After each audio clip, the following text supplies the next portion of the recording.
대기업 상무로 근무하다 어느 날 갑자기 퇴직 통보를 받고 퇴직 후 힘들었던 현실을 극복하고 느끼게 된 내용을 말씀드려보자 합니다. 잘 나가던 대기업에 20대에 입사해 상무까지 올라가는데 30년이 걸렸으나 내려올 땐 고작 3초밖에 걸리지 않더라는 것이죠. 그렇기 때문에 회사는 언젠가는 떠나야 할 곳이라는 생각을 하고 각자 자신들이 퇴직 후 모습을 늘 상상해 봐야 한다는 것입니다. 기업의 임원들 사이에선 임원은 임시 직원의 준말이란 우스개가 있을 정도로 파리 목숨 같다는 얘기들을 하기도 한다는 것이죠. 대기업 임원 인사는 대체로 금요일 오후에 있는데 주말 동안 그들이 흔적을 지워내고 아무 일 없었던 듯 새로운 한 주를 시작하게 한다는 의도가 있다는 것입니다. 54세 나이에 신세계그룹 상무로 30년 직장 생활을 끝낸 그날도 금요일 오후였다는 것이죠. 회의실에 불러 모인 10여 명의 임원들에게 대표이사는 여기 계신 분들은 올해가 마지막 분들입니다. 그동안 애쓰셨습니다 하더니 한 명 한 명 악수를 청하다라는 것이죠. 그날을 마지막으로 퇴직 준비를 전혀 하지 못한 상황에서 갑작스레 퇴직을 하고 보니 현실에 적응하기가 너무 힘들었다는 것입니다. 그래서 직장인들에게 꼭 하고 싶은 얘기로 회사보다는 자신의 삶을 중심에 놓으라고 강조하고 싶다는 것이죠. 자신과 같이 50대 초반쯤 대기업 임원이 됐다가 2년 만에 나온 분들을 여럿 만나봤는데 대부분 퇴직의 충격을 사귀지 못해 힘들어 하더라는 것입니다. 직장 생활을 오래 하다 보면 어느 날 현실 자각 타임을 겪게 되는데 바로 그때가 회사와 자신의 관계가 변했음을 깨닫는 순간이라는 것이죠. 회사는 좋은 신입사원을 뽑고 이들을 잘 키워 성과를 내도록 노력하지만 일정 시간이 지나면 그들을 부담스러워 한다는 것입니다.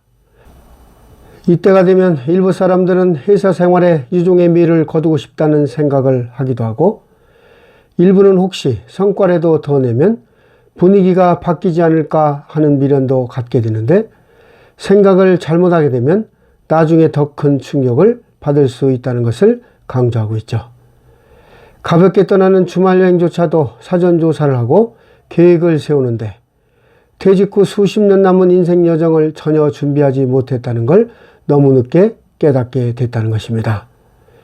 대기업 이사로 퇴직 후 많은 일을 시도했는데 그 첫 번째가 독한 언니의 직장생활 백서와 어느 대기업 임원의 퇴직일기라는 책을 출판한 것이었죠.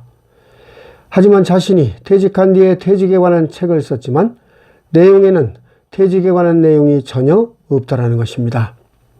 직장인들한테 좋은 퇴직 준비 가이드가 될 것이라고 생각을 했지만 정작 퇴직에 관한 실질적 내용이 없었던 것은 그만큼 퇴직의 충격이 컸기 때문이라는 생각이 들었다는 것입니다.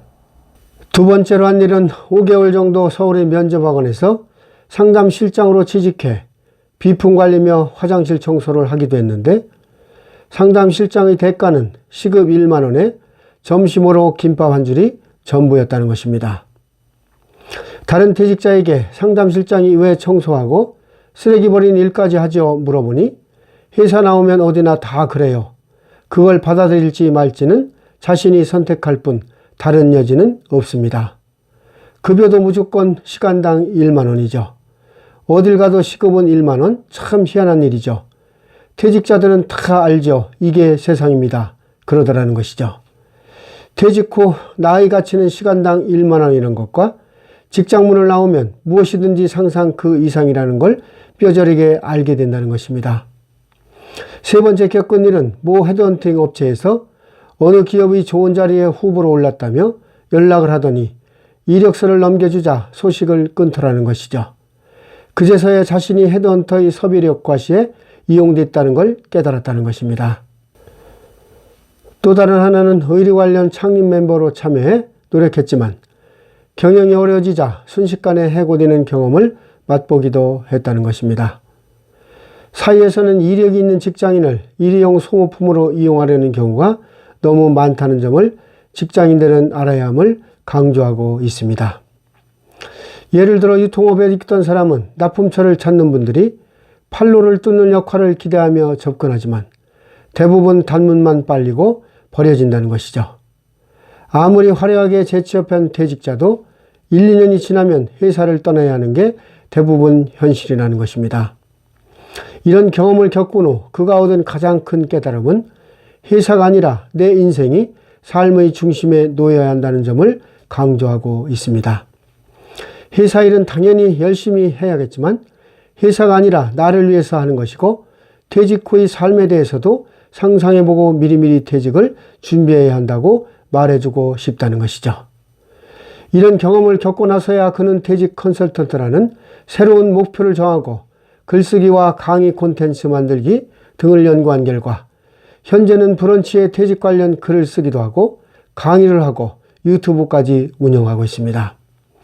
그는 기업에서 임원을 했던 아니건 퇴직 후 제대로 자리 잡은 사람을 만나기 쉽지 않다고 얘기하고 있죠.